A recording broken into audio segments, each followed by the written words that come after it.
Merhabalar. Bu videoda kısa bir kamera turu yapacağız ama önce gemide bulduğum tatlı bir atıştırmalıkla başlıyorum.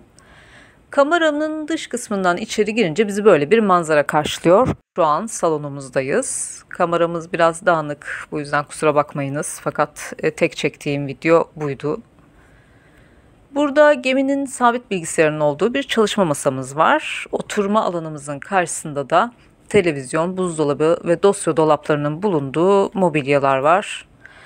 Burada görülen ekran çalışmıyor maalesef ve zaten olması gerekenden çok küçük, Nuh Nebi'den kalma. Uygun bir limanda yeni bir ekranımız olacak ama bir süre bu şekilde idare edeceğiz. Ben çalışmalarımı bu alanda yapıyorum. Daha doğrusu burası önümüzdeki 5 ayı geçireceğim koltuğum. Palet ve malzemelerim için yiyecek kutuları, kahve kavanozları ne bulduysam kullanıyorum. Bunları da mümkün olduğunca sallantıya dayanıklı bir halde tutmak zorundayım ki fırlayıp gitmemeliler. Sehpanın altında bir puf var. Aslında yatak odasının pufu bu ama bu sehpa seferdeyken yani geminin makinesi çalışır durumdayken öyle bir sallanıyor ki puf ve sehpanın arasına bir şeyler sıkıştırarak vibrasyonu biraz olsun azaltıyoruz. Pruva'ya bakan 3 lumbuzumuz var. Diğer lumbuzumuz da yatak odasında. Ayrıca mobilya tarzı değişse de benzer gemilerde benzer kameralar vardır. Standart olarak kaptan ve baş mühendis kameraları genel olarak bu şekilde görünür. Şu anda bir kuru yük gemisindeyiz ve bu kamera gemideki en büyük 2 kameradan biri. Yönetici kameraları bunlar. Bu kameraya pek özen gösterilmemiş. Geldiğimizde su ısıtıcı dışında hiçbir şey yoktu. Açıkçası bu şu ana kadar gördüğüm en yoksul kamera. Kahve makinemiz 2 bozuk kahve makinesinden toplama.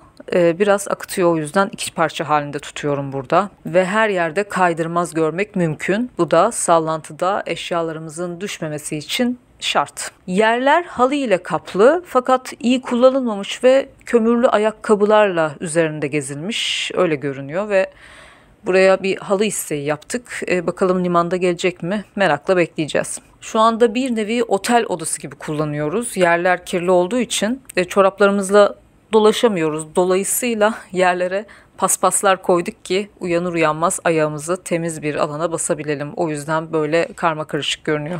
Burası da epey dağınık ama yine de şöyle bir yatak odamızı göstermiş olayım. Kapımızın arkasında giysilerimiz için bir gardırop var ve yerdeki sarı yağ kovası bu makine dairesinden geldi, temizlendi ve benim çamaşır sepetim olarak kullanılıyor şu an. Bir de küçük bir banyomuz ve küvetimiz var.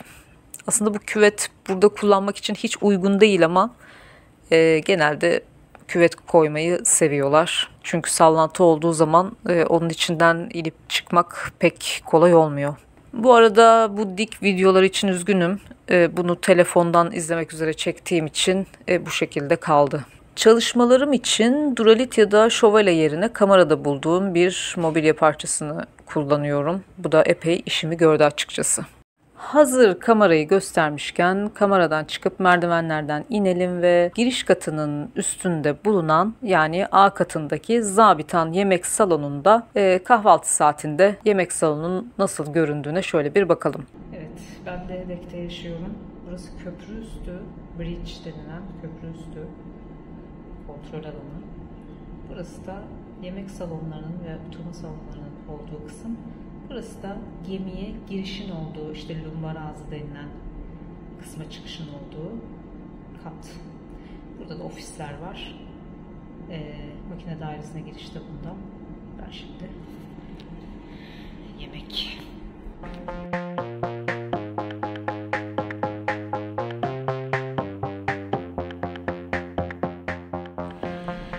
Tost makinemiz, mikrodalga fırınımız, küçük bir buzdolabımız ve bu gemi Filipin çalışanların çoğunlukta olduğu bir gemi olduğu için Uzak Doğu'ya özgü bir elektrikli pilav makinesi görülüyor. Makinenin ahı gitmiş, vahı kalmış ama yakında onun da yenisi gelecek.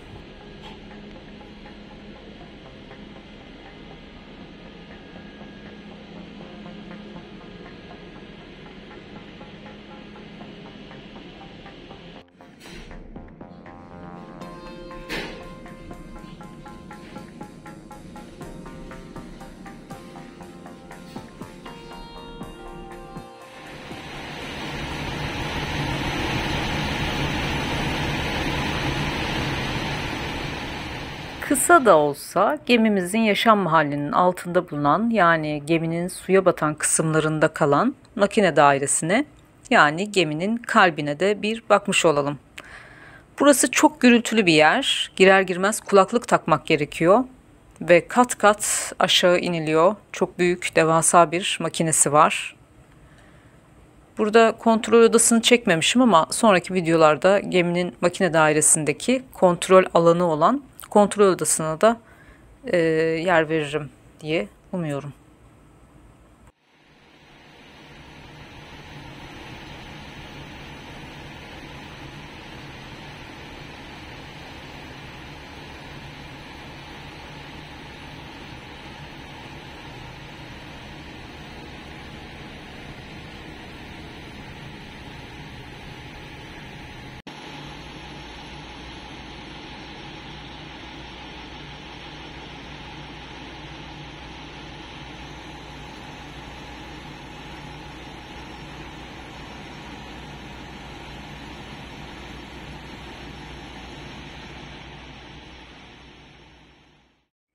Avustralya'da açıkta demirde beklediğimiz 3 koca haftanın sonunda High Point limanına yanaşmak için yine bir helikopter manevramız var.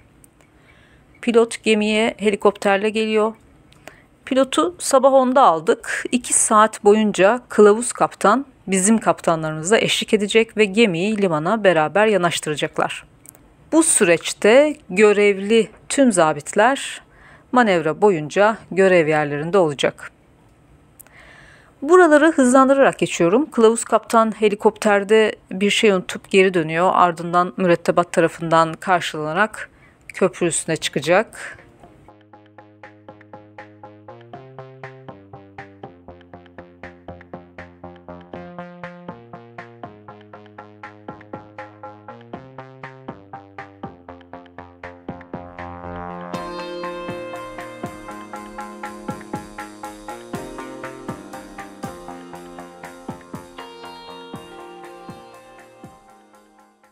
Pilotun gelişinden 2 saat sonra nihayet limana yanaşıyoruz.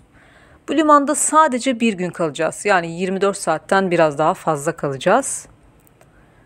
Bu videoda yanaşma kısmını tam çekmemişim çünkü o da epey uzun sürüyor. Bu koca geminin yanaşması için 2 römorkör gemiyi bir o yana bir bu yana ittirerek limana yanaştırıyor. Videoda römorkörlerden birini sancak tarafta, yani geminin sağ kısmında bir kısmını görmek mümkün. Bir yandan devasa makaralara sarılı halatların limana verilişini görüyorsunuz. Bu kişiler bizim gemimizin mürettebatından güverteci arkadaşlarımız. Bu arada gemiye kumanya gelmiş. Aşçı başımız kumanyaya eşlik ediyor şu an.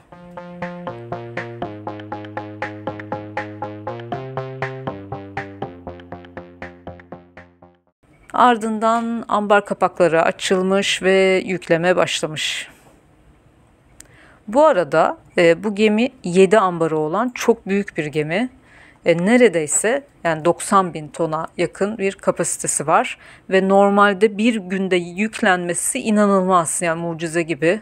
Teknolojinin gelişmesiyle kısalan süreler bunlar.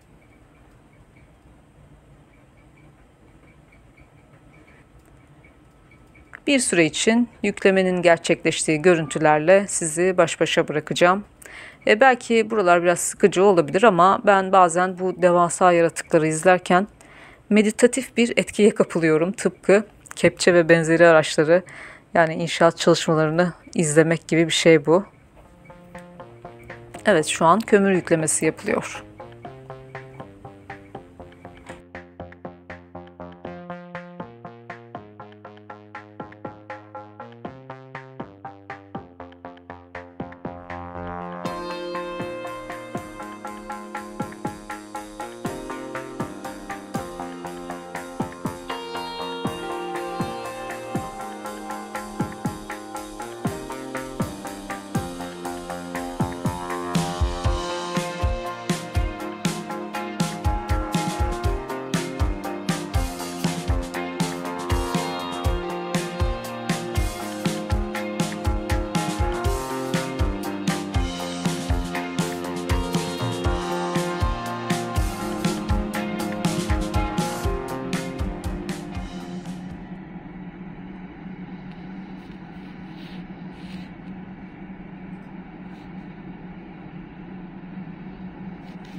Şimdi çok hoş bir şeyden bahsedeceğim. Yemek sonunda akşam yemeğine indiğimiz zaman bu çantaları sandalyelerimize asılmış olarak bulduk. Ve tabii bu bildiğim bir şeydi. Genelde burada misyonerlik faaliyetleri nedeniyle böyle hediyeler getirirler bazen. Bazen incil getirirler. Bazen denizcilere gidip gelmeleri için, şehre ulaşmaları için ulaşım sağlarlar. Böyle şeyler yaparlar. Şimdi de bunları bulduk. Neler olduğunu göstereceğim içinde.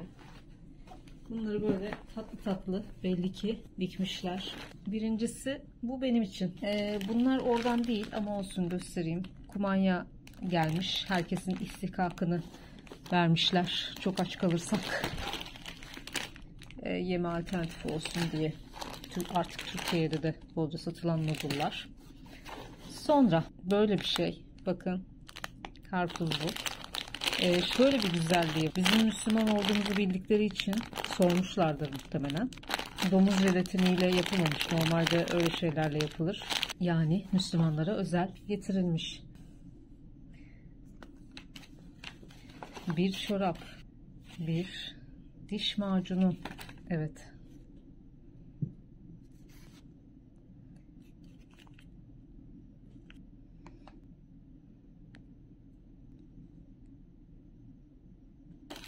Bu da beni sevindiren bir şey. Oreo. Ben aslında karıştırmışım. Bu benim paketim değil. Bu erkek için olan. Ben sonradan eklediğim için bu şalı. Benim paketim bu. Happy Birthday'li birine yollayabileceğiniz. Tabii bizim için post ofis ihtimali yok da. Bir de böyle.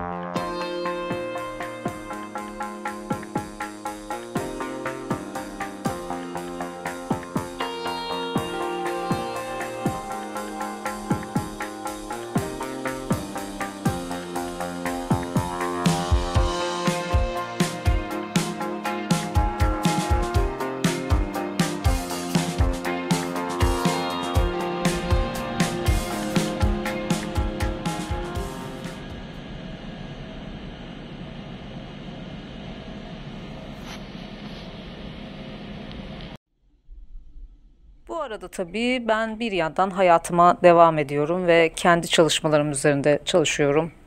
Onu da böyle kısacık ekledim buraya bir atraksiyon olarak. Yüklemenin gerçekleştiği bir günün sonunda yeniden römorkörler geliyor gemiyi kaldırmak için.